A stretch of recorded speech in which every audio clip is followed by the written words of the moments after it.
আল্লাহর জন্য আমল অনেকেই করতে পারে, কিন্তু আল্লাহর জন্য ত্যাগ স্বীকার সবাই করতে পারে না। আল্লাহ পাক এটা বলেছেন নবী সাল্লাল্লাহু আলাইহি ওয়াসাল্লামকে, কিন্তু ইন্না আতাইনাকাল কাউসার, মনে কষ্ট নিচ্ছ কেন হে নবী? আমি তো তোমাকে কাউসার দিয়েছি। তারা তোমাকে অনেক কিছু বলছে, তুমি এতে কষ্ট নিও না। আমি তোমাকে কাউসার দান করেছি, মহান মর্যাদা দিয়েছি। ফাসাল্লি লিরাব্বিকা ওয়ানহার, তুমি তোমার রবের জন্য সালাত পড়ো। ওয়ানহার মানে শুধু কুরবানি করো না, স্যাক্রিফাইস করো, ত্যাগ স্বীকার করতে থাকো। ইন্না শানিয়াকা হুয়াল আবতার, যারাই তোমার শত্রুতা করবে, হকের উপর তুমি আছো, যারাই তোমার শত্রুতা করবে হুয়াল আবতার, লেজ কাটা হয়ে যাবে, ধুলোয় উড়ে যাবে ইনশাআল্লাহ। হকের উপর আপনি থাকেন, যারা আপনাকে প্রতিবন্ধকতা সৃষ্টি করার চেষ্টা করবে, আল্লাহ পাক স্বয়ং তাদেরকে ধুলো বানিয়ে উড়িয়ে দিবেন ইনশাআল্লাহ। এটাই আল্লাহর সুন্নাহ, যুগে যুগে এটাই হয়েছে। নূহ আলাইহিস সালাম, তিনি এবং তার অনুসারীরা আল্লাহ পাক বাঁচিয়েছেন না? তার বিরোধিতা যারা করেছেন তারা আছে, আল্লাহ ডুবিয়ে দিয়েছেন। আল্লাহ সুন্নাহ দেখেন। আদ জাতি, এই যে হুদ আলাইহিস সালাম, তার সঙ্গীদেরকে আল্লাহ পাক বাঁচিয়েছেন না? তার বিরোধিতাকারীদেরকে আল্লাহ পাক ঝড় দিয়ে উড়িয়ে দিয়েছেন। সামুদ জাতি, এই যে সালেহ আলাইহিস সালামের কওম, আল্লাহ পাক তাকে এবং তার অনুসারীদেরকে বাঁচিয়েছেন না? দুনিয়া আখিরাতে সম্মানিত করেছেন না? তার বিরোধিতাকারীদেরকে আল্লাহ পাক বজ্রপাত দিয়ে ধ্বংস করে দিয়েছে। ফিরআউন, এর পুরো সুপার পাওয়ার, একদম মিলিটারি পাওয়ার, আল্লাহ পাক একেবারে লোহিত সাগরে ডুবিয়ে দিয়েছেন না? আর মূসা আলাইহিস সালামকে আল্লাহ বিজয় দিয়েছেন। একই সুন্নাহ প্রত্যেক যুগে যুগে। ইব্রাহিম একা ছিলেন, আল্লাহ বলেছেন তুমি একাই একটা উম্মাহ। ইব্রাহিম, তুমি একাই একটা উম্মাহ। আল্লাহর কাছে হকপন্থীর দাম আছে, সংখ্যা গরিষ্ঠতার দাম নাই। হকের দাম আছে, সংখ্যা গরিষ্ঠতার দাম আল্লাহর কাছে নাই। আল্লাহ দেখবেন হক কোনটা। 1 কোটি মানুষ যদি বলে যে সুদ হালাল হালাল হালাল, কোশ্চিনকালে হালাল হয়ে যাবে না। একটা মানুষ দাঁড়িয়ে যদি বলে সুদ হারাম, হারামই থাকবে। এটাই আল্লাহর সুন্নাহ, এটাই হক। ওয়াকুল হাক্কু মির রাব্বিকুম, হক তোমার রবের পক্ষ থেকে আসে।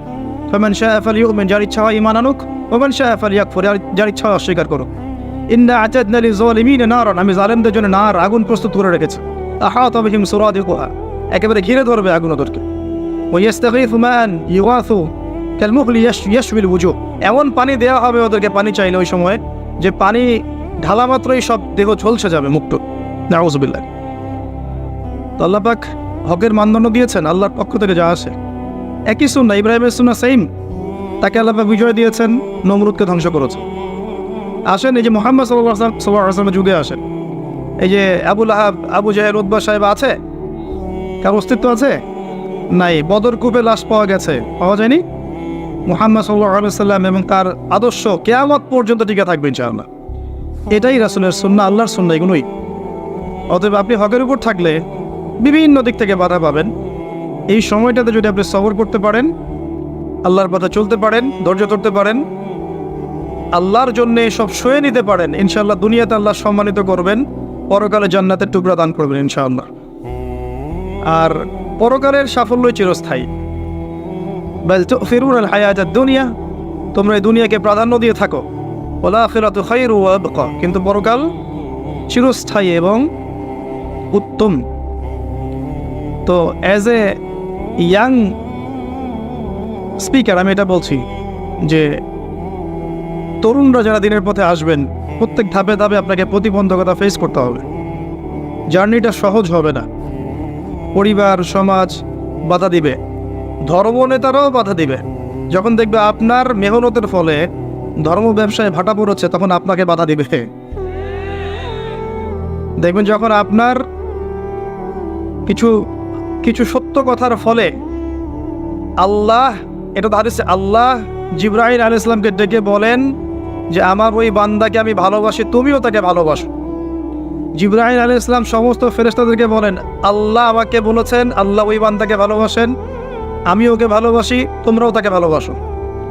এরপর ফেরেশতারা দুনিয়াবাসীর উপর ঘোষণা করে যে আল্লাহ অমুক বান্দাকে ভালোবাসেন, জিবরাইল অমুক বান্দাকে ভালোবাসেন, আমরাও এই বান্দাকে ভালোবাসি, হে জমিনবাসী তোমরাও তাকে ভালোবাসো।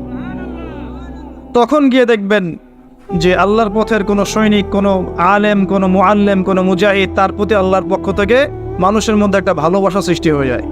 এটা এমনি এমনি হয় না, এটা এমনি এমনি হয় না। এই উম্মার মধ্যে এমন অনেক মানুষ আছেন যাদের নাম এখন পর্যন্ত মানুষ শ্রদ্ধার সাথে স্মরণ করে না? তারা কি মানুষকে টাকা দিয়ে ওয়াজ মাহফিলে নিয়ে আসছিল? আসে নাই। মহব্বত থেকে আসে নাই। তা আপনি যখন এভাবে খেদমত করতে থাকবেন, সবার তো সয়ে যাবে না। কিছু মানুষের গাত্রদাহ হবে, কিছু মানুষের হিংসা হবে, ঈর্ষা হবে, কিছু মানুষের ধর্ম ব্যবসায় ভাটা পড়বে, কিছু মানুষের পরশ্রী কাতরতা রোগে ভুগবে, কিছু মানুষ ইন্টেনশনালি আপনাকে ডাউন করার চেষ্টা করবে। এবং ইসলামের বিরোধী শক্তিরা এই মানুষগুলোকে কাজে লাগাবে। ইসলামের বিরোধী শক্তিরা এই মানুষগুলোকে ওজ্জা বা দড়ি মনে করে কাজে লাগাবে। এটাই হচ্ছে সারা বিশ্বে চলে আসছে দীর্ঘদিন থেকে। এটাই এই পৃথিবীর সুন্নাহ। তবে যুবকদেরকে বলবো, হতাশ হবেন না, ভেঙে পড়বেন না, আল্লাহর পথে চলতে থাকবেন। আপনার জীবনের শেষ দিনটা যেন আল্লাহর পথে চলতে চলতেই শেষ হয়। ইন্নামাল আমালু বিল খাওয়াতিম। মানুষের নেক আমল শেষের উপর ডিপেন্ড করে, নিয়তের উপর ডিপেন্ড করে এবং শেষের উপর ডিপেন্ড করে। অতীতে কি হয়েছে ভুলে যান।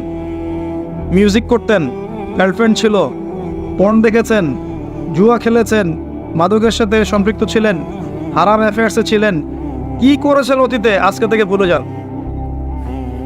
ফ্রম নাও অন, যখন থেকে আপনার কাছে হেদায়েতের বাণী আসবে তখন থেকে তওবা করে নেবেন। বলবেন আস্তাগফিরুল্লাহাল্লাযী লা ইলাহা ইল্লা হুয়াল হাইয়ুল কাইয়্যুম ওয়া আতুবু ইলাইহি। এটা বলে ওযু করবেন, 2 রাকাত সালাত পড়বেন, 2 চোখের পানি ফেলে দিয়ে আল্লাহর কাছে কান্নাকাটি করবেন, আল্লাহর কাছে চাইবেন, আল্লাহ আমাকে পুরো জীবন, আগামী পুরো জীবন দিনের উপর পাহাড়ের মতো অটল থাকার তৌফিক আমাকে দান করো এবং আমার দ্বারা তুমি এই উম্মার খেদমত কবুল করো।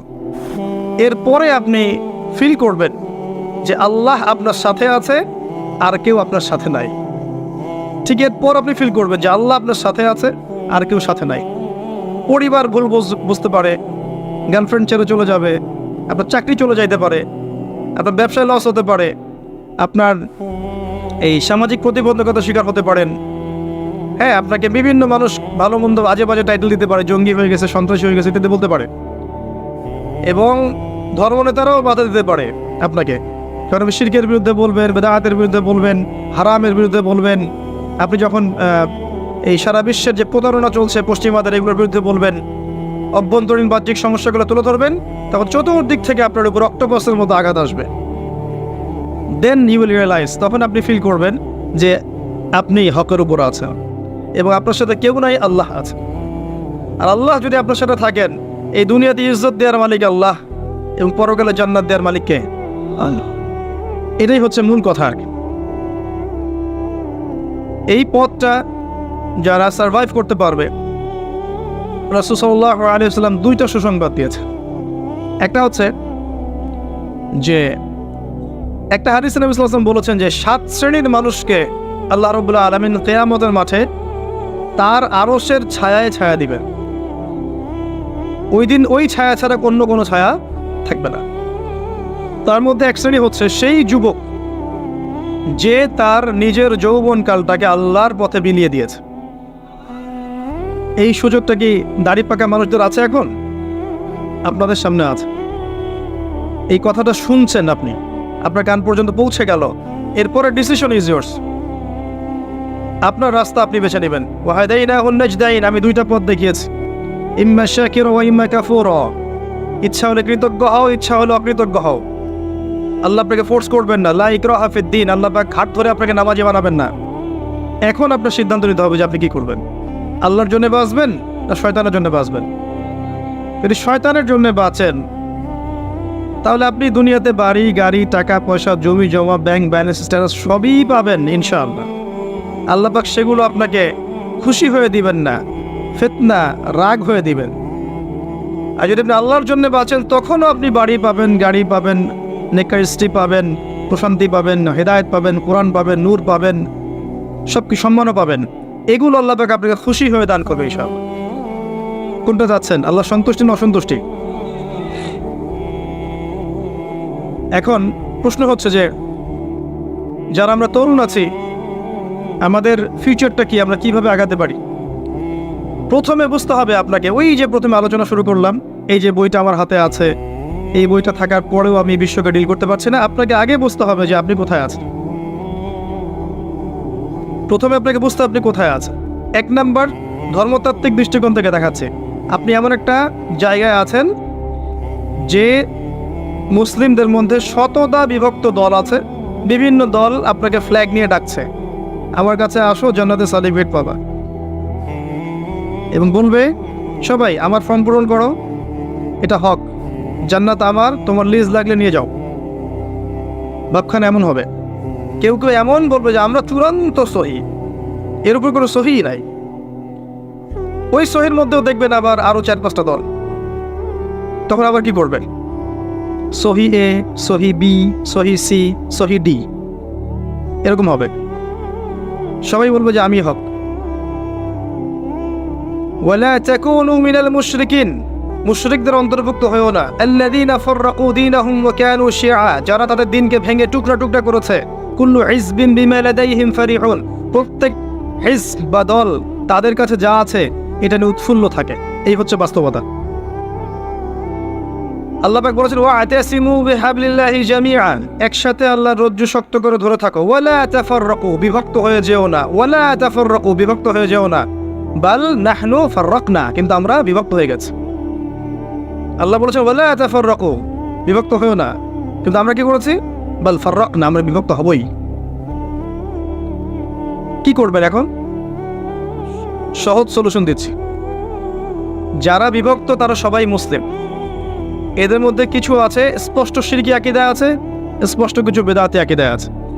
স্পষ্ট শিরক, স্পষ্ট বেদাত, স্পষ্ট কুফর ছেড়ে দেন, বাকিদের কথা চিন্তা করেন। এরা সবাই মুসলিম। এই প্রত্যেক মুসলিম কমিউনিটির ভালো জিনিসগুলো আপনি গ্রহণ করে নেন, প্রত্যেক মুসলিম কমিউনিটির ভালোটুকু আপনি নিয়ে নেন, খোলা মনে নেন। মৌমাছির মতো হন, জ্ঞান অর্জন করতে গিয়ে মৌমাছির মতো হন। ওই শুধু মাছির মতো হবেন না যে শুধু নোংরার মধ্যেই বসে, না। মৌমাছি যেখানে মধু সেখানে যাবে, তাই না? আপনিও সবার ভালোটুকু নেবেন, খারাপটুকু ছেড়ে দিবেন। সহজ না জিনিসটা? এবং সবাইকে ভাই মনে করবেন।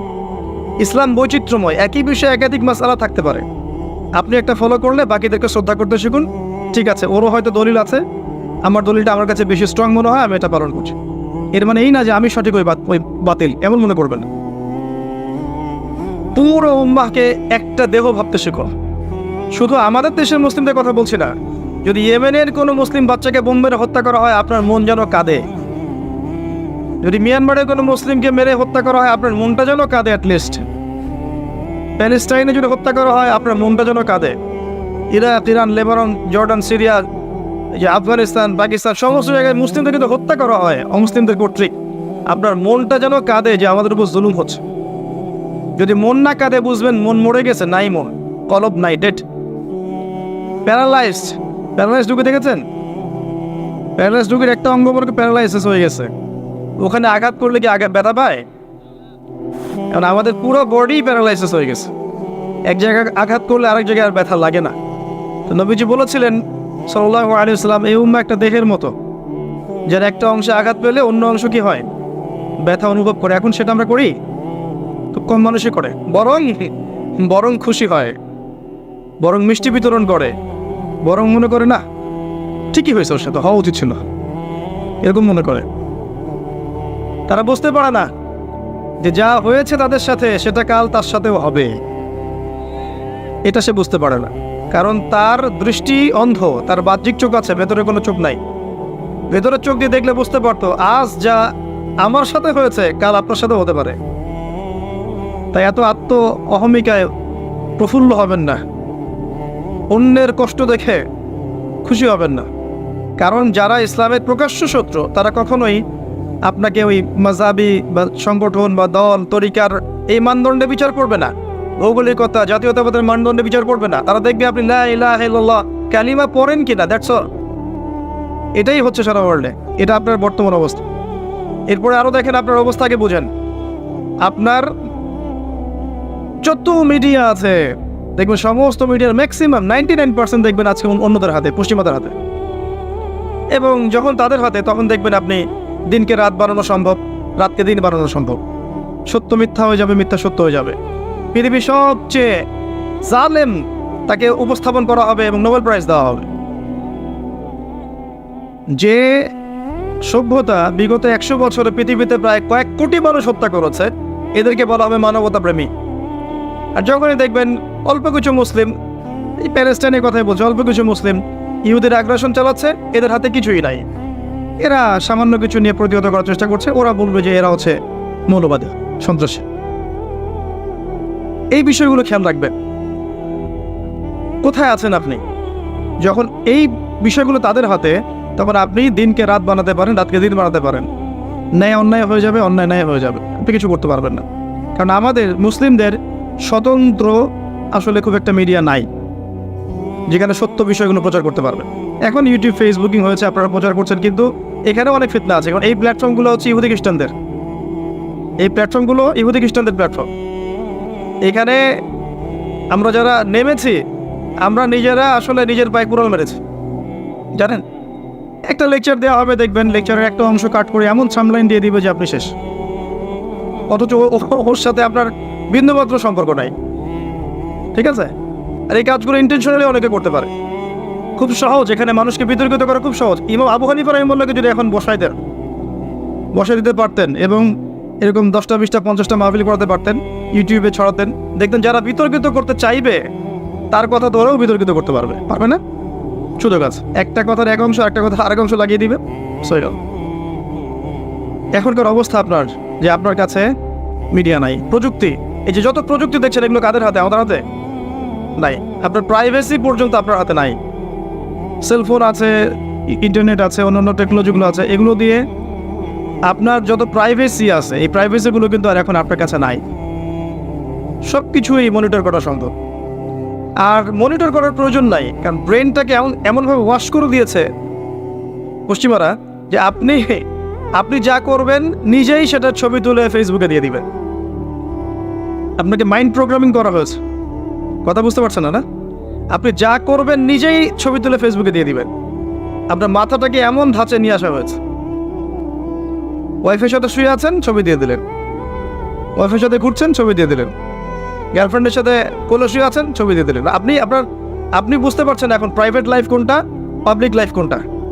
এই কমন সেন্সটা হারিয়ে ফেলেছেন এই অনলাইন ইউজ করতে করতে। এটা আপনার মাথাটাকে প্রোগ্রামিং করা হয়েছে, হিপনোটাইজের মতো প্রোগ্রামিং করা হয়েছে। মনিটর করতে হবে না, আপনি নিজেই বলে দিবেন কি করছেন না করছেন, কোথায় যাচ্ছেন। আজকে এই যে কফি খাইলাম, দেখবেন আপনি লিখছেন আজকে কাপড় ধুইলাম, ফেসবুক খুলে দেখবেন আজকে আমি অমুকের সাথে বসে চা খাইছি, রাস্তায় যাচ্ছিলাম 10 টাকা দান করার সুযোগ পেয়েছি, দিয়ে দিয়েছে ছবি। সব নিজেই বলে দেবে কি করছে সারাদিন। মানে এটা কি মানে প্রাইভেট লাইফটাকে পাবলিক করে দেওয়া হলো না? আমরা এই সেন্সটা হারিয়ে ফেলেছি। প্রযুক্তি আমাদের হাতে নাই। আপনি যদি দেখেন এডুকেশন সিস্টেম, এই সিস্টেমটাও এর মধ্যে অনেক সমস্যা আছে। কীরকম? আপনি জেনারেল লাইনে পড়লে আপনি এদিকে পড়তে থাকবেন 10 বছর 20 বছর 30 বছর, দেখবেন যে আপনি ইসলামের বেসিক অনেক জিনিস শিখতে পারেন নাই, তাই না? এমনকি দেখবেন আপনি হয়তো বিশুদ্ধ করে কোরআন তেলাওয়াত করা, 100টা হাদিস মুখস্থ করা, কোনটা ফরজ কোনটা ওয়াজিব সুন্নত মুস্তাহাব, অনেক বিষয় আপনি বুঝতে পারবেন না, পড়াশোনা করার সুযোগ পান নাই। এমন নয় সিলেবাসের মধ্যে নাই, সিলেবাসের মধ্যে আছে, কিন্তু আপনি পড়ার তৌফিক পাচ্ছেন না। ধর্ম বই আছে না স্কুলে, কলেজে আছে না, কিন্তু আপনি দেখবেন পড়ছেন না, আপনি অন্যদিকে বেশি ফোকাস করছেন, তাই না? মাদ্রাসায় যান, এখানে আপনি পড়ছেন মাশাআল্লাহ, দাওরা ফারেক করছেন, কিন্তু দেখবেন বাস্তবিক অর্থে আপনি ইংরেজিতে পিছিয়ে থাকছেন, সায়েন্সে পিছিয়ে থাকছেন, আইসিটিতে পিছিয়ে থাকছেন, ইকোনমিক্স বুঝছেন না, ফিলোসফি পলিটিক্যাল সায়েন্স বুঝতে পারছেন না। তখন দেখা যায় একজন দাওরা ফারেক ছেলে যখন মিম্বরে দাঁড়ায়, মিম্বরে বসে খুতবা দেয়, তার মধ্যে জ্ঞান আছে মাশাআল্লাহ, জ্ঞানের কোনো কমতি নাই, কিন্তু জেনারেল এই সাবজেক্টগুলো জ্ঞান না থাকার কারণে, যেহেতু সমাজের বেশিরভাগ মানুষ জেনারেল এডুকেটেড, তারা ওই মানুষটাকে সঠিকভাবে গ্রহণ করতে পারছে না, তাই না? কিন্তু সে যদি জেনারেল সাবজেক্টগুলো পড়তো, তাহলে এই মিম্বর থেকে সে এমন কথা বলতে পারতো যে ইনশাআল্লাহ ওই যে বললাম কোরআন হাতে নিয়ে সে বিশ্বকে চ্যালেঞ্জ করতে পারতো। এটা হচ্ছে না। সিলেবাসের পরিবর্তন দরকার ছিল, হয়ে ওঠে নাই। জানি না এগুলো বলেই বা কি লাভ, আগামী তো হবে কিনা কখনো। তবে আমার আশা এবং ইচ্ছা যে আমরা যেটা পাই নাই বা এখনো পাচ্ছি না, আমাদের পরবর্তী প্রজন্ম, আমাদের এই ছেলেমেয়েরা যারা বিয়ে শাদী করেছেন, বাচ্চা কাচ্চা হয়েছে, এদেরকে এই সিলেবাস দেওয়ার চেষ্টা করেন। দেখবেন ইনশাআল্লাহ ওরা কোরআন সুন্নাহকে হাতে নিয়ে বিশ্বকে চ্যালেঞ্জ করতে পারবে ইনশাআল্লাহ। আরও প্রবলেম আছে। এবার মনে করেন জেনারেল লাইনের মানুষেরা হেদায়েত পেয়ে ইসলামের দিকে এসেছে, মনে করেন এখন এই ছেলে কি করবে, কি পড়াশোনা করবে, কোন বই পড়বে, কি সিলেবাসে পড়বে, কোনো ঠিক নাই। সে বিক্ষিপ্ত, একবার এখানে যাচ্ছে, একবার ওখানে যাচ্ছে, একবার ওখানে যাচ্ছে, ইউটিউবে লেকচার শুনে, একটা হাদিস পড়ে, এলোমেলো পড়াশোনা করছে, তার পড়াশোনা কিন্তু কনস্ট্রাকটিভ না। এখন আমাকে উত্তর দেন, যারা আলেম ওলামা আছেন উত্তর দেন, এই হিউজ জেনারেল লাইনে যারা পড়া মানুষ হেদায়েত প্রাপ্ত হয়ে ইসলামের দিকে এসেছে, আবেগ আছে, তওবা করেছে, আল্লাহর পথে চলার চেষ্টা করছে, এদেরকে এডুকেটেড করার জন্য কি পদক্ষেপ গ্রহণ করেছেন বলেন? এদেরকে কি আলেম বানানো যাবে না? সম্ভব না? ওদের মাথায় কিচ্ছু নাই? কোনো কোনো ক্ষেত্রে তো ওরা অনেক কিছু আপনাদের চেয়ে ভালো বোঝে। হ্যাঁ, জিও পলিটিক্স ওরা ভালো বোঝে, ইকোনমিক্স ওরা ভালো বোঝে, ইংরেজি ওরা ভালো বোঝে, আইসিটি ওরা ভালো বোঝে। এখন এদেরকে কি করবেন? এরা কি সমাজের আবর্জনা হয়ে থাকবে? কয়টা প্রতিষ্ঠান আছে যেখানে এই বিশাল সংখ্যক জেনারেল মানুষদেরকে নিয়ে 5 বছর, 6 বছর, 10 বছর, আচ্ছা 10 বছর গেলাম না, 2 বছর, 3 বছর, 4 বছর, 5 বছর এরকম মেয়াদি কোর্স লঞ্চ করা যেত না, যার মধ্য দিয়ে তারা মৌলানা হয়ে বের হতো? সম্ভব ছিল না? কয়টা মাদ্রাসা এটা আছে? ইনিশিয়াল পদক্ষেপগুলো নিচ্ছেন না, কিন্তু সমালোচনা করার সময় ঠিকই করছেন। ওই ছেলেটা কিভাবে দিন শিখবে যদি আপনি সহযোগিতা না করেন, এরকম প্রতিষ্ঠান না গড়ে তোলেন, কোর্স লঞ্চ না করেন, এরকম মাওলানা কোর্সগুলো লঞ্চ না করেন? তাহলে ও কি আলেম হওয়ার অধিকার রাখে না? নাকি কোরআন সুন্নাহ শুধু আলেমদের জন্য, জেনারেলদের জন্য নয়? কি এই সমস্যাগুলো তুলে ধরাটা কি আমার অপরাধ? আল্লাহ বোঝার তৌফিক দান করে। এখন এই জেনারেল মানুষটা কি হবে জানেন? যেহেতু আপনি কনস্ট্রাকটিভ কোনো ডাইরেকশন দিচ্ছেন না, এই জন্য যারা উগ্রবাদী দর্শনে বিশ্বাস করে, জেনারেল একটা ভাইকে ডাকবে, জিহাদের 4-5টা আয়াত শোনাবে, এর মাথাটাকে ওয়াশ করে দিয়ে দিই। বুঝতে পারছেন কথা? একজন বেদাতীয়কে ডাকবে, বেদাতের যে আয়াতগুলো আছে এগুলো পড়ে পড়ে পড়ে ওর মাথাটা ওয়াশ করে দেবে, ও দেখবেন ওই পথে চলে গেছে। ওকে যে কোনো দিকে তখন মোটিভেটেড করা সম্ভব, কারণ ওকে আপনি কনস্ট্রাকটিভ সিলেবাসে পড়াশোনা করাতে পারেন নাই। ব্যর্থতা কার? আমার। আল্লাহ বোঝার তৌফিক দান করে। আরো সাজেশন দিচ্ছি, শোনেন। এই যে মাহফিল নিয়ে এত সমস্যা অনেকের, সবার না, একটা সিলেবাস করে দেন রাষ্ট্র থেকে, যেখানে প্রত্যেকটা বিষয় থাকবে। এই যে বিসিএস যেমন আছে, বিসিএস অনেকগুলো বিষয় আছে না, এই সিলেবাসে কোরআন, হাদিস, অ্যারাবিক ল্যাঙ্গুয়েজ, আরবি সাহিত্য, আপনার ফিক, উসুল ফিক, আপনার যে ইসলামী ইতিহাস, ইসলামী অর্থনীতি সব ঢুকায় দেন, দিয়ে একটা সিলেবাস করে দেন, দিয়ে বিসিএস এর মতো একটা পরীক্ষার আয়োজন করেন, যেই পরীক্ষায় জেনারেল এবং মাদ্রাসা উভয় ব্যাকগ্রাউন্ডের স্টুডেন্টরা অংশ নিতে পারবে, সবার জন্য উন্মুক্ত। একটা নির্দিষ্ট সীমা দেন, বয়স সীমা দেন, এই বয়স হতে হবে, এই ডিগ্রি থাকতে হবে, তারপরে পরীক্ষা অংশ নিতে পারবে। করে দেন, করার পরে 2টা 3টা 4টা ধাপে পরীক্ষা নেন, written viva, written viva, written viva. Cadre যেমন করে বের করেন, এইভাবে 100টা আলেম বের করেন না বাংলাদেশে, এবং এই 100টা আলেমকে গভর্নমেন্ট জব দিয়ে দেন। গভর্নমেন্ট জব দিয়ে বলেন এই 100টা আলেম সারা দেশে দাওয়াতি কাজ করবে, এবং মাহফিল থেকে কোনো পারিশ্রমিক নিতে পারবে না, গভর্নমেন্ট তাদেরকে জব দিবে এবং স্যালারি দিবে, তারা সমস্ত জায়গায় দাওয়াতি কাজ করে বেড়াবে। তখন এই চেয়ারে বসে কেউ উল্টাপাল্টা কথা বলতে পারবে না। যারা এখানে এসে বসবে তারা এডুকেটেড হয়ে বসবে। আর এখন যাকে তাকে আপনি বসাতে পারবেন, এবং যা ইচ্ছা গাল গল্প কেচ্ছা কাহিনী কমেডি সার্কাস করে চলে যাবে, টাকা নিয়ে চলে যাবে। এই সিস্টেমটা ভালো ছিল না? আমার সাথে যত উচ্চ পদস্থ কর্মকর্তার কথা হয়েছে, এই কথাটাকে তারা খুব অ্যাপ্রিসিয়েট করেছিলেন, যেটা আসলে খুব সুন্দর একটা কথা বলেছে। কিন্তু বাংলাদেশের মানুষের সেন্টিমেন্টটা এমন যে এটা এখন লঞ্চ করা সম্ভব না। যদি আপনি এরকম 100টা মুসলিম ক্যাডার বের করতে পারতেন, দাঈ ইলাল্লাহ, যাদেরকে দিয়ে আপনি সারা দেশে এবং দেশের বাইরেও দাওয়াতি কাজ করাবেন, তাহলে একই কথা, একই ভাষায় সবাই কথা বলতো, এবং বিভক্তি ছড়াতো না, ইখতিলাফ ছড়াতো না, সুন্দর হতো, জিনিসগুলো ব্যালেন্সড হতো। এটা মাদ্রাসা জেনারেল সবার জন্য উন্মুক্ত করে দিতেন, তারপর দেখতাম যে আসলে কে কত ভালো করতে পারে, তারপরে আসেন। এবং এখানে ইসলামিক সাবজেক্টের সাথে অন্য সাবজেক্টও থাকবে, ভূগোল থাকবে, জিওপলিটিক্স থাকবে, ইকোনমিক্স থাকবে, ইংরেজি থাকবে, সব থাকবে। এরপরে আসেন পরীক্ষা দিতে, দেখি কার জ্ঞানের দূর কত দূর। শুধু ডিগ্রি সার্টিফিকেট দিয়ে নয়, আর শুধু এই চিরায়ত একটা ট্রেডিশন আছে যে আমি অনেক বড় আলেম, আমি অনেক কিছু জানি, এই বিষয়গুলোকে দিয়ে নয়। আর বাস্তবতায় পরীক্ষা নিরীক্ষা পর্যবেক্ষণের মধ্যে দিয়ে আসেন, তারপর দেখা যাবে যে সত্যিকার অর্থে যোগ্যতা কারা রাখে কারা রাখে না। দেখবেন তখন এমন অনেক মানুষ উঠে আসবেন যারা ইসলামিক নৈতিকতা প্রাপ্ত এবং জেনারেল ব্যাকগ্রাউন্ড থেকে উঠে আসছে। মাশাআল্লাহ। তা আমি একটা কথা বলতে গিয়ে এদিকে আসলাম যে জেনারেল ভাইরা যারা উঠে আসছেন তাদের পড়াশোনা করার খুব একটা ক্ষেত্র নাই কনস্ট্রাকটিভ। তাই আমার পরামর্শ হচ্ছে আপনারা মাদ্রাসায় ওস্তাদদের সহবতে যান, যেভাবে প্রাইভেট পড়েন সেভাবে একটা একটা করে বই মাদ্রাসার টিচারদের কাছে পড়তে থাকেন। মিজান থেকে শুরু করেন, মুনসাহিব পড়েন, নাহু পড়েন, হেদায়েতুন নাহু পড়েন, আস্তে আস্তে করে উঠতে থাকেন। হাদিসের কিতাবগুলো পর্যন্ত যান, দেখবেন একটা লেভেলে গেলে আপনি কিন্তু গবেষণা করতে পারবেন ইনশাআল্লাহ। এছাড়া আমি দেখছি না অন্য কোনো অপশন আপনার সামনে, কিছু করতে চান জ্ঞান দিয়ে, আর কোনো অপশন আমার জানা নাই। তবে ওই যে বললাম, আপনার পরবর্তী জেনারেশন, আপনার সন্তান, আপনার ছেলে মেয়েদের জন্য এমন প্রতিষ্ঠান গড়ে তোলেন যেখানে এমন সিলেবাস থাকবে যে ওরা প্রতিটা বিষয় সম্পর্কে জ্ঞান অর্জন করবে। জেনারেল লাইনেও পড়বে, হাফেজও হবে, কোরআন তাফসিরও করতে পারবে, অ্যারাবিক ল্যাঙ্গুয়েজও জানবে। ইনশাল্লাহ দেখবেন ও পরবর্তীতে এমন একজন আলেম হবে যাকে দেখলে মানুষ বলবে না যে মোল্লার দৌড় মসজিদ পর্যন্ত, এটা বলবে না, বলার সাহসই পাবে না ইনশাআল্লাহ তাআলা। যুবক ভাইদের প্রতি ফার্স্ট নসিহত হচ্ছে এই জিনিসটা, এডুকেটেড হন, পড়াশোনা করেন,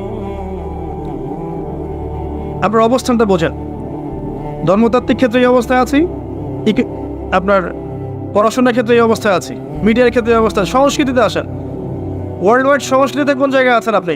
এই যে আপনার এই যে আপনার পর্নোগ্রাফি, আপনার এই যে মাদক, আপনার এই যে পাবজি বা আপনার টিকটক, আপনার এই যে যত কিছু আছে এখন, ফ্রি ফায়ার, আপনার যে ক্যাসিনো,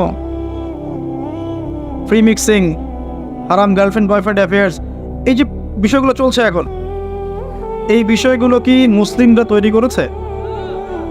এই জিনিসগুলো কোন সভ্যতা থেকে এখানে আসলো বলেন দেখি? প্রত্যেকটাই কিন্তু ওদিক থেকে এসেছে। ওরা এগুলো দিয়ে কি করেছে? যুবকদের ইমানটাকে নষ্ট করে দিয়েছে। স্পেশালি মুসলিম যুবকদেরকে টার্গেট করেছে, কারণ যুবকরা যদি ইমানদার হয় ওদের বিরুদ্ধে দাঁড়াতে পারবে না। যুবকরা যদি ইমানদার না হয় তাহলে দাঁড়াতে পারবে না। ইমানদার না করানোর জন্যে এই যে আপনাকে মেয়ে সহজলভ্য করে দেওয়া হয়েছে, পর্ন সহজলভ্য করে দেওয়া হয়েছে, আপনার মেগাবাইট আপনি নিচ্ছেন আর রাত্রেবেলা দেখছেন, ঠিক আছে? আপনার মাদক সহজ করে দেওয়া হয়েছে, ফ্রি মিক্সিং, চাইলে আপনি মেয়েদের সাথে কথাবার্তা বলতে পারেন, জেনা করতে পারেন, এমনকি পতিতালয়ে যেতে পারেন, মাদক খেতে পারেন। এগুলো আপনাদের সহজ করে দেওয়া হয়েছে। কি কারণ? একটাই কারণ, আপনার কলবের নূর, ইমান নষ্ট করে দেওয়াটা। বেঈমান যুব সমাজ কখনো আল্লাহর পথে কাজ করতে পারবে না। এই একটা কারণে এই কাজটা করা হয়েছে। আর এদিকে এই হ্যামিলনের বাসিওয়ালাদের পিছনে ঝুঁকে পড়েছে বেশিরভাগ জেনারেল লাইনের ছাত্ররাই। মাদ্রাসার ছাত্ররা এই ধার কাছে খুব কম যায়, কিন্তু এখন তাদের মধ্যেও ফিতনা ঢুকেছে, কারণ ফোন তো সবার হাতে হাতে, এই কারণে ফিতনা ঢুকেছে। এবং এই ফোনের সংস্কৃতিটা আমাদেরকে ঠান্ডা মাথায় চিন্তা করার সময় দিচ্ছে না। খেয়াল করেছেন? Always busy. ঠান্ডা মাথায় একটা চিন্তা করবে, সময় নাই। এই বিষয়গুলো খেয়াল রাখবেন। আরেকটা বিষয় বলবো যে জিওপলিটিক্যাল একটা বিষয় বলবেন। পুরো বিশ্বের নিয়ন্ত্রণ আপনার মিডিয়ার, প্রযুক্তির, অস্ত্রশস্ত্রের, পারমাণবিক অস্ত্রের, পলিটিক্সের, ইকোনমিক্সের নিয়ন্ত্রণ কিন্তু নিয়ে নিয়েছে পোস্ট করায়। এদের আন্ডারে এখন আমরা আসলে অসহায়ের মতো পড়ে আছে বিগত 100 বছর থেকে। এই জায়গায় আরেকটা বড় ইস্যু হচ্ছে ইকোনমিক ইস্যু, কারণ ইকোনমি তারা নিয়ন্ত্রণ করেছে সুদের মধ্য দিয়ে ইকোনমি নিয়ন্ত্রণ করেছে, এবং আপনার রক্তগুলো চুষে খেয়েছে ওরা। আমি এটা নিয়ে আলাদা একটা লেকচার বা খুতবা দিব ইনশাআল্লাহ, ইসলামিক ইকোনমিক্সের ওই দিন ডিটেলস বলবো ইনশাআল্লাহ। এতটুকু শোনেন, রিবা মার্কেটটাকে ব্লক করে ফেলে, ধনী হতে থাকে, গরিব হতে থাকে। এখানে আপনি সাম্য পাবেন না। এই কারণেই দেখবেন বিশ্বের একটা অংশ দিন দিন ধনী হয়েছে আর বাকি অংশগুলো গরিব হচ্ছে। এরপরেও আছে বোগাস কিছু মনিটরি সিস্টেম, যার মধ্য দিয়ে সম্পদের মান কমিয়ে দেওয়া হয়েছে। আপনার কাছে মনে হচ্ছে আপনি অনেক কিছুর মালিক, কিন্তু আদতে আপনি সম্পদ হারাচ্ছেন। পরে বুঝবেন ইনশাআল্লাহ। এই অবস্থায়, এই আপনার চতুর্দিক থেকে এই ফিতনাময় অবস্থায় একজন যুবক যদি ইসলামের জন্য কিছু করতে চায়, বা একজন যুবতী করতে চায়, একটা কমিউনিটি করতে চায়, কিভাবে করবেন? ওই বারবার যে কথা বলে আসছে আবার সে কথাই বলছে। প্রথমত এডুকেটেড হতে হবে, পড়াশোনা করতে হবে। দ্বিতীয়ত আপনার নূর আর বাসিরা লাগবে, শুধু বাহ্যিক চোখ দিয়ে দেখলে হবে না, কলবের চোখ লাগবে। আর কলবের চোখ চিন্তা করতে হলে আপনাকে আল্লাহর স্মরণ বেশি বেশি করতে হবে, নামাজ বেশি বেশি পড়তে হবে, জিকির বেশি বেশি করতে হবে, তেলাওয়াত বেশি বেশি করতে হবে, মৌতকে স্মরণ করতে হবে, অহংকার, হিংসা, বিদ্বেষ, বিপদ, তহমত ছেড়ে দিতে হবে। তারপরে হৃদয়টা দেখবেন পরিশুদ্ধ হচ্ছে, আপনি আল্লাহর চোখ দিয়ে দেখবেন ইনশাআল্লাহ তখন। এরপরে তাসকি, আত্মশুদ্ধি। আপনার জীবনের যত পাপ এগুলোকে ঝেড়ে ফেলেন, পাপের হিসেব করেন কোথায় কোন কোন পাপ করেছেন। প্রতিটা পাপের জন্য যেগুলো মনে পড়বে আপনার যে ওই পাপ করেছে ওইখানে, ওই পাপ করেছে ওইখানে, আপনি প্রতিটা পাপের জন্য আল্লাহর কাছে তওবা করতে থাকেন বেশি বেশি। যখন দেখবেন আপনার পাপ মনে পড়ছে না, পাপগুলো মনে পড়ছে না, বুঝে নেবেন হয়তো বা আল্লাহ পাক আপনার সব পাপ আমলনামা থেকে মুছে দিয়েছে, এই কারণে হয়তো মনে পড়ছে না, হতে পারে। বেশি বেশি ইস্তেগফার করেন। এরপরে আপনি হালাল রিজিক খোঁজেন, হারামে যায় না। ছোট্ট ব্যবসা করেন, চাকরি করেন, কিন্তু হালাল খোঁজেন, হারামে যায় না, সুদে যায় না, ঘুষে যায় না, আপনি যে দুর্নীতিতে যায় না, প্রতারণা যায় না। ব্যবসা করবেন নবীর পদ্ধতিতে করেন, চাকরি করলে তার পদ্ধতিতে করেন, হালালে থাকেন। হালাল রিজিকের ব্যবস্থা হয়ে গেলেই আপনি ভবিষ্যতের জন্যে কিছু সম্পদ জমানোর চেষ্টা করেন। আর সম্পদ জমানোর ক্ষেত্রে সতর্ক থাকবেন, এমন কোনো ক্ষেত্রে সম্পদ জমায়েন না যেটা সাস্টেইনেবল না। কঠিন শব্দ বলেছে, মানে যেগুলোর ইন্ট্রিনসিক ভ্যালু নাই, অন্তর্নিহিত মান নাই। মানে ধরেন আপনি জমি কিনেছেন, ফর এক্সাম্পল, জমি কি থাকবে নাকি থাকবে না? থাকবে না। জমির দাম কি বাড়বে না কমবে? এটা বুঝতে পারছেন, এটা সাস্টেইনেবল অ্যাসেট। ঠিক আছে, মনে করেন আপনি আপনার ওয়াইফের জন্য কয়েক ভরি সোনা কিনেছেন, কথার কথা, এর দাম কমবে না বাড়বে?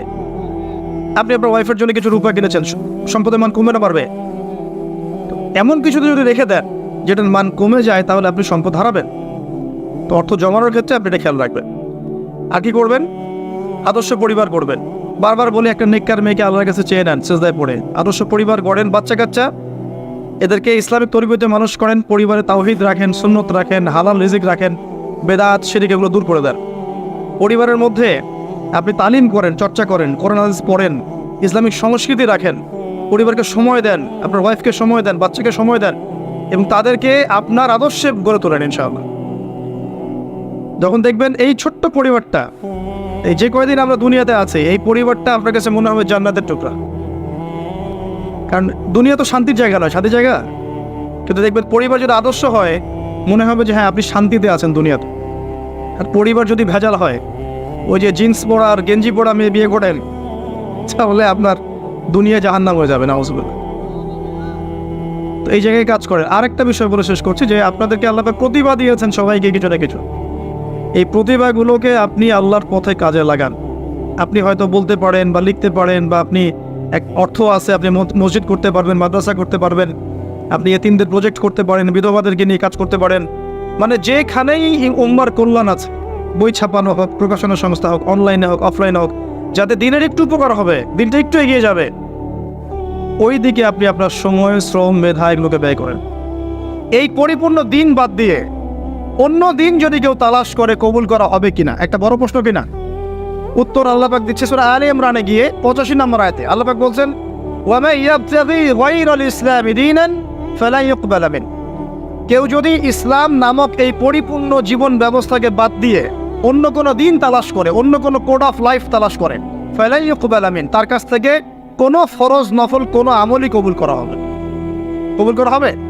আচ্ছা, তারপরে আল্লাহ পাক বলছেন, ইন্না দীনা ইনদাল্লাহিল ইসলাম, এই সূরার 19 নম্বর আয়াতে। আমার কাছে আল্লাহ পাক বলছেন, নিশ্চয় আল্লাহর কাছে একমাত্র গ্রহণযোগ্য দিনের নাম কি? ইসলাম। ইসলাম একমাত্র দিন, সেটা আবার পরিপূর্ণ। এটা বাদ দিয়ে অন্য কোনো দিন তালাশ করলে কবুল হবে না। Concept clear? এবার সামনে যাই। পরিপূর্ণ মানে কি? পরিপূর্ণ অর্থটাকে এটাও তো বুঝতে হবে। পরিপূর্ণ মানে, শর্ট করে বলি, আমাদের জীবনে 5টা থেকে 6টা ডিপার্টমেন্ট থাকে, একটু বোঝেন। একটা ডিপার্টমেন্ট হচ্ছে আমাদের ইবাদত বন্দেগীর ডিপার্টমেন্ট, মানে আমরা এখানে নামাজ পড়ি, রোজা রাখি, হজ জাকাত এগুলো করি, আমরা তাসবিহ তাহলিল জিকির আজগার এগুলো করি, ইবাদত বন্দেগী করি, আল্লাহর জিকির, তাসবিহ তাহলিল, দান সাদাকা, নামাজ রোজা, হজ জাকাত ইত্যাদি। এগুলো হচ্ছে আমাদের ইবাদত বন্দেগীর ডিপার্টমেন্ট, 1 নাম্বার। 2 নাম্বার, আমাদের পারিবারিক ডিপার্টমেন্ট আছে, আমরা পরিবার চালাই, বিয়ে শাদী করি, হ্যাঁ, স্ত্রী সন্তান লালন পালন ভরণ পোষণ দেয় ইত্যাদি, এই পরিবারের মধ্যে দিনের আমরা চর্চা করি, এটা পারিবারিক ডিপার্টমেন্ট। 3 নম্বর হচ্ছে সোশ্যাল, আমরা সামাজিক জীব, সমাজে আমরা একে অপরের সাথে মেলামেশা করি, সামাজিক বিষয়গুলো ডিল করি, এটা আমাদের সামাজিক জীবন। 4 নম্বর আমাদের পলিটিক্যাল লাইফ আছে। মানুষ কিন্তু খলিফা, আল্লাহ পাকের কি খলিফা, আল্লাহ পাকের জমিনে সে খলিফার দায়িত্ব পালন করবে। যদি আল্লাহর বিধান অনুযায়ী করে তাহলে আল্লাহর খলিফা, যদি শয়তানের বিধান অনুযায়ী করে তাহলে শয়তানের খলিফা। কথা ক্লিয়ার? যদি আল্লাহ পাকের বিধান অনুযায়ী করে তাহলে আল্লাহর খলিফা, যদি শয়তানের বিধান অনুযায়ী করে তাহলে শয়তানের খলিফা। তখন খলিফার কনসেপ্ট থাকবে। তো পলিটিক্যাল লাইফে ইসলামিক কিছু হেদায়েত আছে, এটা আমাদের পলিটিক্যাল লাইফ। 5 নম্বর হচ্ছে আমাদের কালচারাল লাইফ, আমরা সাংস্কৃতিক জীবন আছে আমাদের। সংস্কৃতির ক্ষেত্রে আমরা বিভিন্ন ক্ষেত্রে বিভিন্ন কাজ করি, আমাদের কৃষ্টি কালচার সংস্কৃতি আছে। তো আপনাকে আমি বুঝালাম যে আমাদের জীবনের ডিপার্টমেন্ট কয়টা ভাই? মোটামুটিভাবে 6টা। 1 নম্বর ইবাদত বন্দেগীর জীবন। ইবাদত বন্দেগীর জীবনে কোরআন এবং সুন্নায় 100% হেদায়েত আছে কি নাই? কথা বলেন এবার, আছে কি নাই? আচ্ছা। 2 নম্বর আমাদের পারিবারিক জীবনের হেদায়েতগুলো কোরআন সুন্নায় আছে কি নাই? আছে না নাই? আচ্ছা, খেয়াল করবেন কোনটা নাই। 3 নম্বর আমাদের সোশ্যাল জীবন, সামাজিক জীবনের হেদায়েত কোরআন সুন্নায় আছে না নাই? 4 নম্বর আমাদের পলিটিক্যাল হেদায়েতগুলো কোরআন সুন্নায় পাওয়া যায় কি যায় না?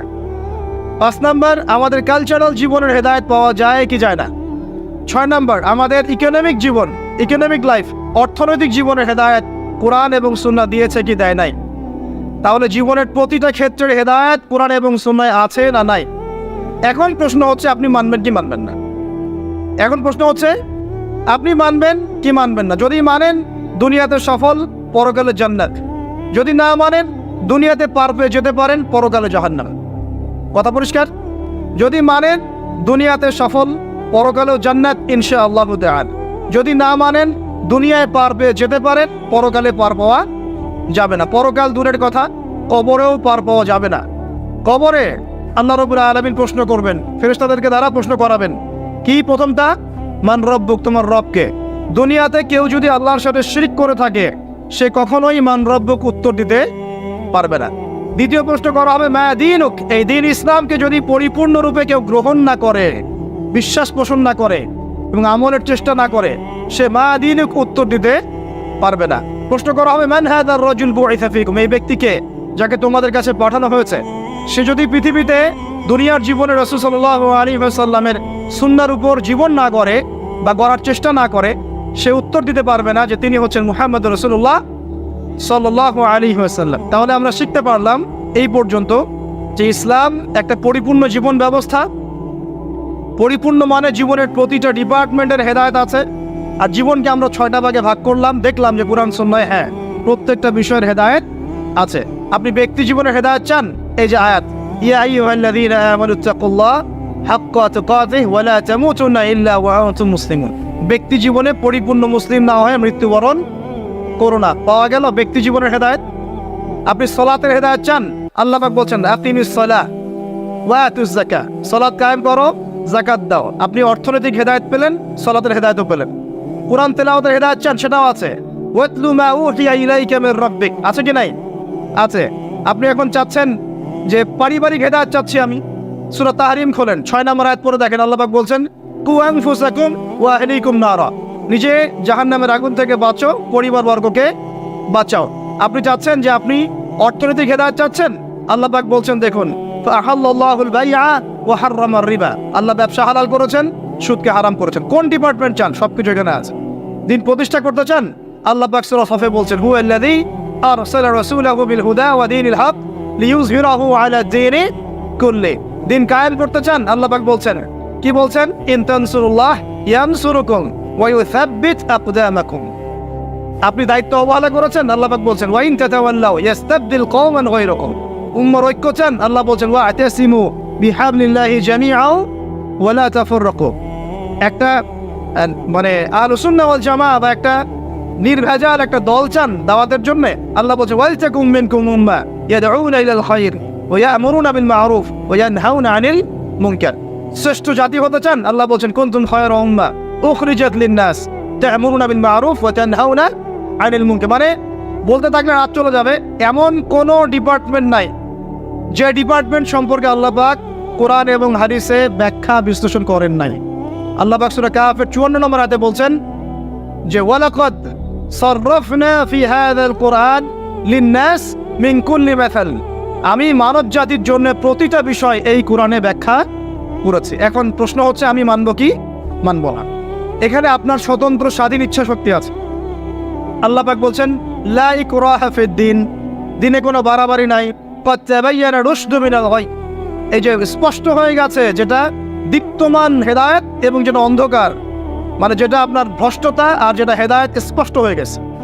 আপনি চাইলে মানতে পারেন।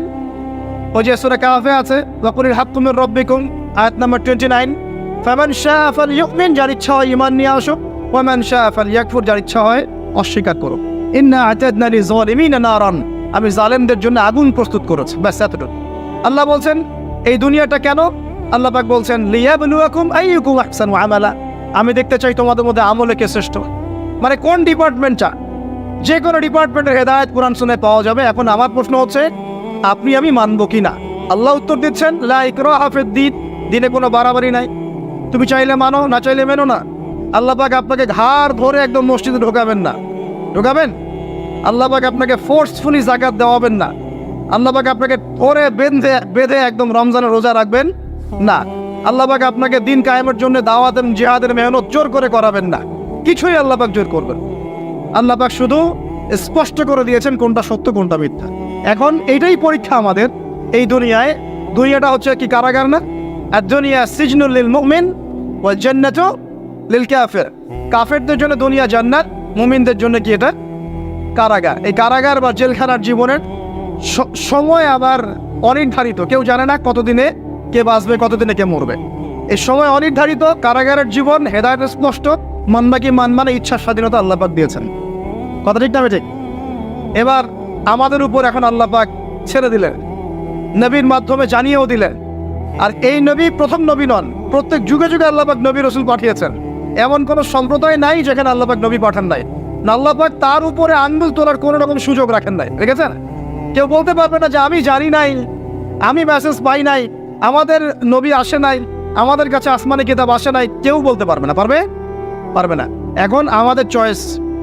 এখন আমরা কি পরিপূর্ণ ইসলাম পালন করতে চাইবো না চাইবো না? এবার কথা বলেন, আমরা কি পরিপূর্ণ ইসলাম পালন করবো না করবো না?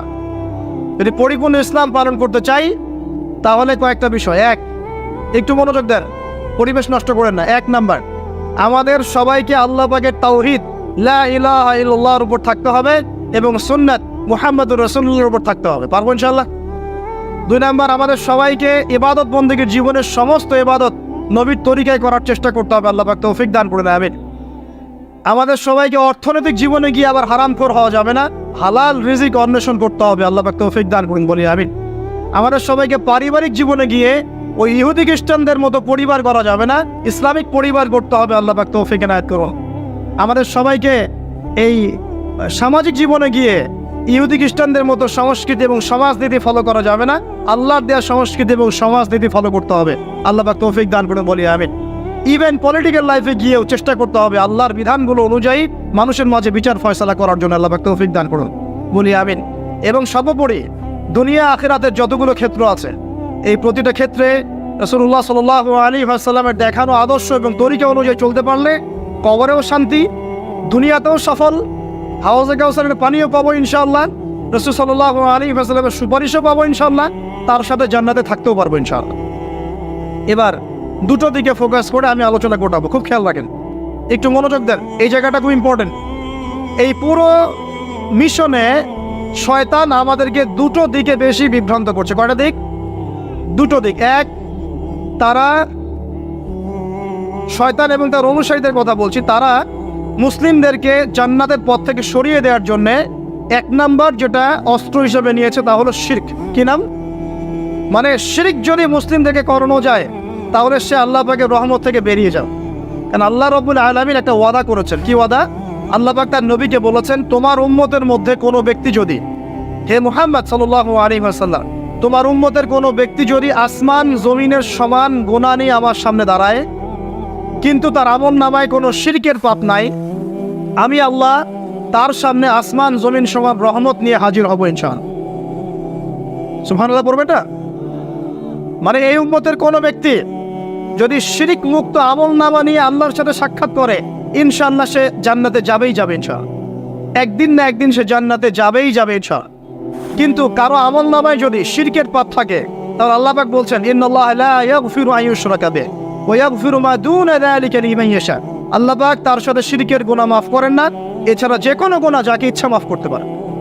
একটা হাদিসে নবীজি বলছেন, যদি কেউ চুরিও করে, জিনাও করে, কিন্তু শিরক মুক্ত আমল নিয়ে আল্লাহর সামনে দাঁড়ায়, আল্লাহ তাকেও মাফ করে দিবেন ইনশাআল্লাহ।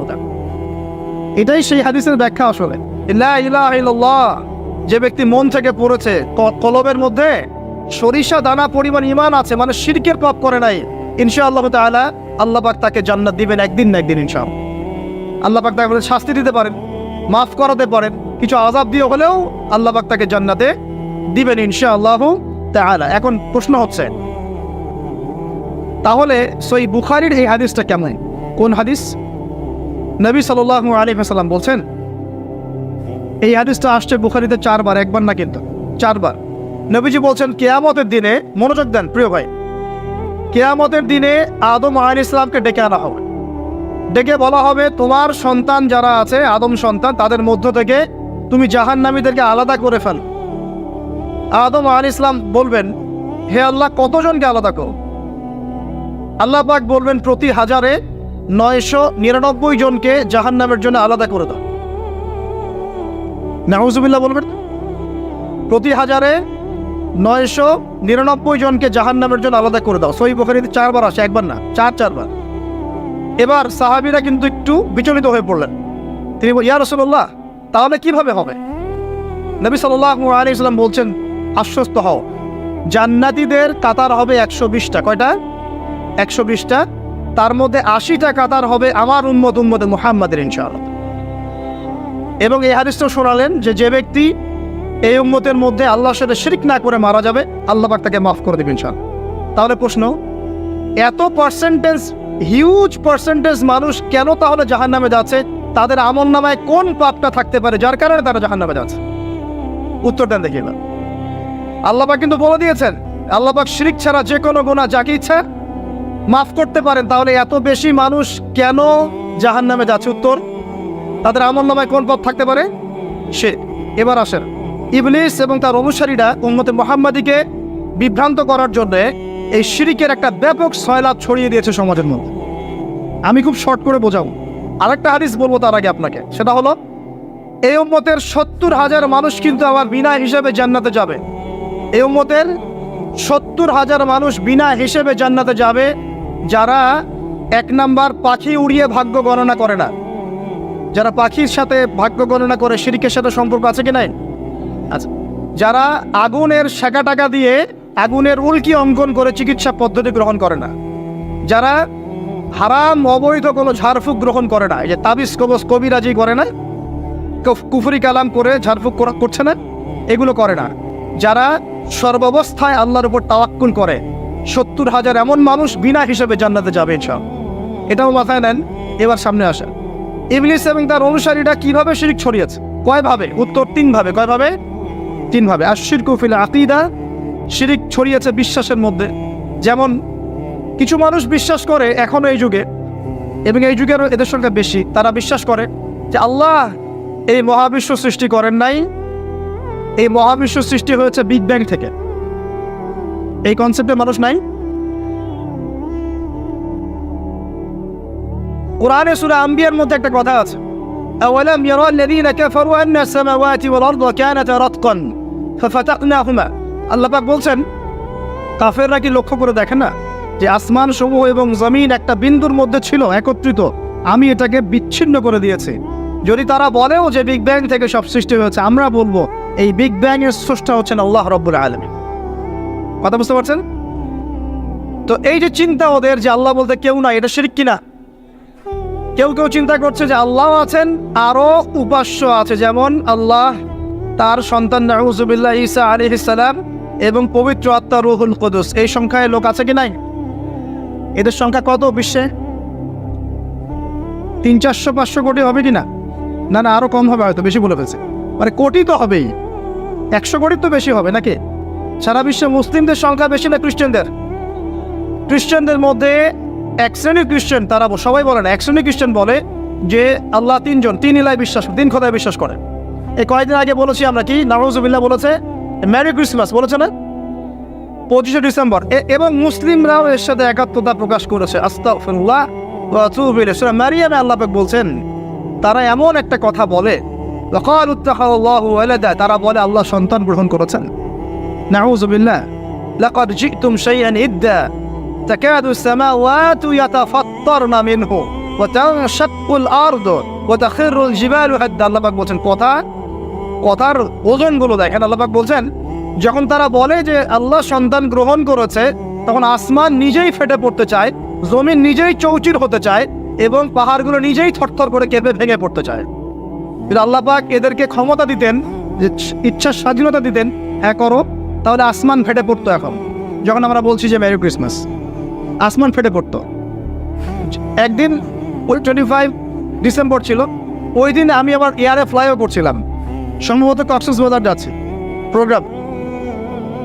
তো দেখি যে বিমানের মধ্যেই বলা শুরু করলো যে লেডিস অ্যান্ড জেন্টলম্যান, হ্যাঁ ladies and gentleman, welcome to our flight, এগুলো বলছে। বলার পরে বলছে যে মেরি ক্রিসমাস, সবাইকে ক্রিসমাসের আন্তরিক শুভেচ্ছা। তখন আল্লাহর কসম আমার মনে হচ্ছিল যে এখন মনে হয় প্লেনটা ভেঙে পড়ে যাবে আসমান থেকে, কারণ আমি একটা জানি। আল্লাহ পাক বলছেন সূরা মারিয়ামের শেষের দিকে পড়ে দেখেন, আল্লাহ পাক বলছেন ওয়াকালু ইত্তাখাযার রহমানু ওয়ালাদা, তারা বলে রহমান সন্তান গ্রহণ করেছেন। আউযুবিল্লাহ। তাকাদু আস-সামাওয়াতু ইয়াতাফাত্তারনা মিনহু, এই কথা শুনে আসমান ফেটে পড়তে চায়। ওয়া তানশাক্কুল আরদ, জমিন চৌচির হতে চায়। ওয়া তাখিরুল জিবালু হাদ্দা, পর্বত ফেটে পড়তে চায়, চৌচির হতে চায়। সুবহানাল্লাহ। লাকাদ জি'তুম শাইআন ইদ্দা, তোমরা একটা চরম রকম ভয়ঙ্কর মিথ্যা প্রতারণাপূর্ণ কথা নিয়ে এসেছো। যখন বলছে কেউ মেরি ক্রিসমাস, তার মানে সে স্বীকার করছে যে 25শে ডিসেম্বরে আল্লাহ পাক ঈসা আলাইহিস সালামকে জন্ম দিয়েছেন। আউযুবিল্লাহ। তাই কি না? বুঝতে পারেন না কথা?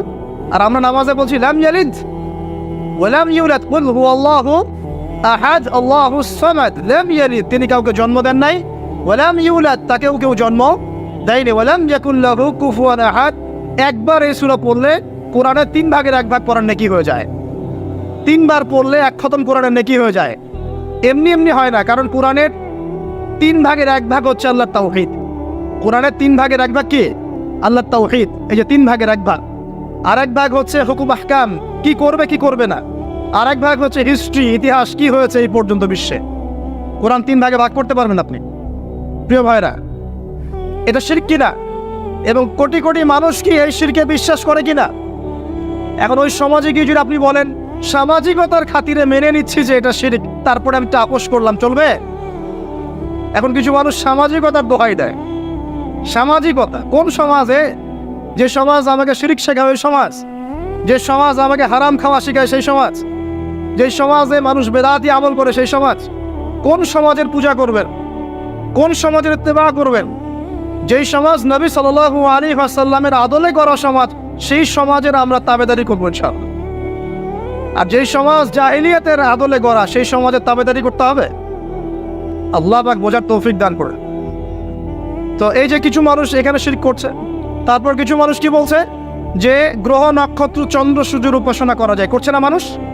কিছু মানুষ কবর পূজা করছে কিনা? করছে কিনা? কিছু মানুষ মাজারের পূজা করছে কিনা? কিছু মানুষ মৃত ব্যক্তির কাছে এই নজর মানত করে কিনা? কিছু মানুষ মৃত ব্যক্তির কাছে এই যে কুরবানি জবাই করে কিনা? কিছু মানুষ এই যে জাদুবিদ্যার চর্চা করছে কিনা? তারপর ওই যে ভাগ্য গণনা করছে কিনা রাশিফল দেখে? কিছু মানুষ টিয়া পাখির মাধ্যমে ভাগ্য গণনা করছে কিনা? প্রত্যেকটা রন্ধ্রে শিরক। প্রথম শিরক হচ্ছে আকীদার, বিশ্বাসের। আল্লাহ ছাড়া কেউ সন্তান দিতে পারে বিশ্বাস করলে শিরক। আল্লাহ ছাড়া কেউ আমাকে পরকালে বাঁচাবে বিশ্বাস করলেই শিরক। আল্লাহ ছাড়া কেউ আমাকে ভালো করতে পারে বিশ্বাস করলে শিরক। খারাপ করতে পারে বিশ্বাস করলে শিরক। আল্লাহ ছাড়া কেউ অপকার করতে পারে বিশ্বাস করলে শিরক। আল্লাহ থেকে সব হয়, এই কনসেপ্টের বাইরে গেলেই শিরক হয়ে যাবে। সব কিছু কার থেকে হয়? তো এই যে লা ইলাহা ইল্লাল্লাহ একটা আকীদার বিষয়, প্রথমে আকীদার মধ্যে শিরক ঢুকেছে। একটা শিরক ঢুকেছে আমলের মধ্যে, আশ-শিরকু ফিল আমাল, আমলগুলোর মধ্যে। কিরকম? এই যে আল্লাহ বাদ দিয়ে অন্য কাউকে সেজদা করা, আল্লাহ বাদ দিয়ে অন্য কারোর জন্য নজর মানত করা, আল্লাহ বাদ দিয়ে অন্য কারোর জন্য এই যে আপনি কুরবানি করছেন, হ্যাঁ আল্লাহ ছাড়া অন্য কারোর কাছে দোয়া করছেন, সবই শিরক। এই যে আপনি হাতের মধ্যে একটা বালা পরে আছে, বালাটা খুলতে বললে খোলেন না, কেন খোলেন না? আপনার ধারণা এটা খুলে ফেললে আপনার ক্ষতি হবে, রোগ আর ভালো হবে না। এই যে আকিদা, শিরকি আকিদা, শিরকি আকিদা, টাটকা শিরকি আকিদাটা যদি মনে করেন যে এটা খুললে, এই যে আংটি একটা পরেছেন মনে করেন, এই নিয়াতে পরে থাকেন যে এই আংটি পরার পরে আমার রোগ ভালো হবে, টাটকা শিরকাটা। এমনি যদি পড়েন সৌন্দর্য বর্ধনের জন্য পড়েছি, কোনো সমস্যা নেই, ইন্নামাল আমালু বিন্নিয়াত। কিন্তু যদি এই নিয়াতে পড়েন এই আংটিটা পরলে আমার রোগটা ভালো হবে, খুললে আর রোগ ভালো হবে না, ব্যাস শিরক হয়ে গেছে। তারপরে বিয়ে হচ্ছে না, তাবিজ করতেছে, তাবিজ করলে বিয়ে হবে, শিরক হয়ে গেল। আবার একজন একজনকে ভালোবাসে, অবৈধ ভালোবাসা, বৈধটা না অবৈধটা। এখন তার আবার বিয়ে ঠিক হয়েছে এক জায়গায়, এই বিয়ে সে ভাঙাবে, কবিরাজের কাছে গিয়ে বিয়ে ভাঙানি করতেছে, চালাচালি করতেছে, নকশা আঁকতেছে, করে না? স্বামী স্ত্রীর কথা শোনে না, স্ত্রী চলে গেছে কবিরাজের কাছে, গিয়ে বলছে আমার স্বামী আমার কথা শোনে না, তাবিজ করবো, তাবিজ দেন। স্বামী ঘুমায়, বালিশের নিচে দেখে তাবিজ। আছেন এরকম কুফরি কালা? সবই সে। কেউ জাদুবিদ্যার চর্চা করতেছে মানুষ এখন, এবং বিশ্বাস করেন আমি একটা নিউজ দিই আপনাদেরকে, এখন বিশ্বের একটা অংশের মানুষ সত্যি সত্যি ব্ল্যাক ম্যাজিক বা কালো জাদু করে। ব্ল্যাক ম্যাজিক বা কালো জাদুর চর্চা হচ্ছে, আবার নতুন করে বিশ্বে কালো জাদুর চর্চা হচ্ছে, এবং এর সাথে কিন্তু জিউসরা সম্পৃক্ত আছে। কারা সম্পৃক্ত? ওই যে যারা প্যালেস্টাইন কেড়ে নিয়েছে ওরাও সম্পৃক্ত আছে। তো খেয়াল রাখতে হবে এগুলো থেকে বাঁচার জন্য কি করুন? বাঁচার জন্য প্রতিদিন 5 ওয়াক্ত নামাজ, পবিত্র অবস্থায় থাকার চেষ্টা করা, সকাল সন্ধ্যার মাসনুন দোয়া কালামগুলো পড়বেন হিসনুল মুসলিম বই থেকে, আর এই যে আপনার কোরআন তেলাওয়াত, ডেইলি একটু করে কোরআন তেলাওয়াত করলে ইনশাল্লাহ এই ধরনের চোখ লাগা, বদনজর, জাদুটোনা সবকিছু পরাজিত হয়ে যাবে ইনশাআল্লাহ তাআলা। বহু মানুষ জিনের উপাসনা শুরু করেছে, হ্যাঁ জিন তাবে করছে, জিনকে দিয়ে কাজ করাচ্ছে। এগুলো তো সায়েন্স বিশ্বাস করে না, করে? জিন জাতির অস্তিত্ব আছে কি নাই? ওমা খালাকতুল জিন্না ওয়াল ইনসা, আল্লাহ পাক বলছেন ওমা খালাকতুল জিন্না ওয়াল ইনসা, আমি জিন আর মানুষকে সৃষ্টি করেছি কি জন্যে? ইল্লা লিয়াবুদুন, আমার ইবাদত করার জন্য। আমাদের সবার সাথেই একটা করে শয়তান জিন আছে, আছে না নাই? আছে। বাথরুমে যান না, বাথরুমে যাওয়ার সময় কি দোয়া পড়েন? আল্লাহুম্মা ইন্নী আউযু বিকা মিনাল খুবসি ওয়াল খুবসি আল খাবাইস, মানে কি? খুবসি আল খাবাইস মানে কি? দুষ্ট নোংরা জিন শয়তান। তো সুলাইমান আলাইহিস সালামের যুগ থেকে জাদুবিদ্যার চর্চা চলে আসছে, এবং আমাদের নবী মুহাম্মদ সাল্লাল্লাহু আলাইহি ওয়াসাল্লামকেও কিন্তু জাদু করা হয়েছিল, জানেন না? আমাদের নবী সাল্লাল্লাহু আলাইহি ওয়াসাল্লামের মাথার চুল মোবারককে নিয়ে জাদু করেছিল এক ইহুদি মহিলা, ঠিক আছে? এই জাদুর অস্তিত্ব ছিল একটা কূপের নিচে। আলী রাদিয়াল্লাহু আনহু গিয়ে সেটাকে খুঁজে বের করেন, রাসূল সাল্লাল্লাহু আলাইহি ওয়াসাল্লামের সামনে ওটা ধ্বংস করে দেওয়া হয়। এরপরে এই সময় নাজিল হয় কুল আউযু বিরাব্বিল ফালাক মিন শাররি মা খালাক ওয়া মিন শাররি গাসিকিন ইযা ওয়াকাব ওয়া মিন শাররিন নাফাসাতি ফিল উকাদ। এটা হচ্ছে জাদুর আয়াত, ওয়া মিন শাররিন নাফাসাতি ফিল উকাদ ওয়া মিন শাররি হাসিদিন ইযা হাসাদ। এবার নাজিল হয় কুল আউযু বিরাব্বিন নাস মালিকিন নাস ইলাহিন নাস মিন শাররিল ওয়াসওয়াসিল খান্নাস আল্লাযী ইউওয়াসওয়িসু ফি সুদুরিন নাস মিনাল জিন্নাতি ওয়ান নাস। এই সূরা দুটো নাজিল হয় এই ঘটনার প্রেক্ষিতেই। আমরা তো শানে নজুল অনেকে জানি না, তো এইগুলো এখন শিরকি আকীদা আমাদের সমাজে চলছে। আবার একটা কি, কথার মধ্যে শিরক চলছে, কথা। আমরা বলছি আমরাই সমস্ত ক্ষমতার অধিকারী, বলছে কি না? এরকম কথা শোনা যায় না? আর তাবারাকাল্লাযী বিয়াদিহিল মুলক মানে কি? বরকতময় সেই সত্তা যার হাতে সমস্ত ক্ষমতা, রাজত্ব। তাবারাকাল্লাযী বিয়াদিহিল মুলক, তিনি বরকতময় সত্তা যার হাতে সমস্ত ক্ষমতা। আমরা বলি লা হাওলা ওয়ালা কুওয়াতা ইল্লা বিল্লাহ, কোনো শক্তি সামর্থ্য নাই কে ছাড়া? আল্লাহ ছাড়া। আর আমরা এদিকে বলছি সমস্ত ক্ষমতা আমাদের হাতে। এটা কি শিরক হচ্ছে না? শিরক হচ্ছে। আমরা বলি অনেক সময় বলে ফেলি ভাই কেমন আছেন? হ্যাঁ ভাই আপনার দোয়ায় ভালো আছে। আপনি কি আমার দোয়ায় ভালো আছেন? আপনাকে বলতে হবে যে আলহামদুলিল্লাহ, আল্লাহর ইচ্ছায় অতঃপর আপনার দোয়ায় ভালো আছে। কথা খুব সাবধানে, আলহামদুলিল্লাহ আল্লাহর ইচ্ছায় এবং অতঃপর আপনার দোয়ায় ভালো আছে। অতঃপর বলতে হবে, অতঃপর, এবং না, অতঃপর। বলছে মা কেমন আছে? ভালো আছে, ডাক্তার ভালো ছিল, না হলে মাকে বাঁচানো যেত না, ব্যাস শিরক হয়ে গেল। বলছে নৌকাটা ডুবে যাচ্ছিল, মাঝি ভালো ছিল, না হলে নৌকা ডুবে যাইত। ড্রাইভারটা ভালো ছিল, না হলে রাস্তায় নির্ঘাত অ্যাক্সিডেন্ট হইতো। এইটা কথা আমরা চলতে ফিরতে শিরক করতেছি। এই যে মেয়ে ছেলেরা বল তোমাকে ছাড়া বাঁচবো না, বাঁচিয়েন না, বেঁচে থাকে কি হবে আপনার? যদি একটা মেয়ের জন্য জীবন দিয়ে দেন, তাহলে আল্লাহর জমিনে আপনি আল্লাহর জন্য কি করবেন?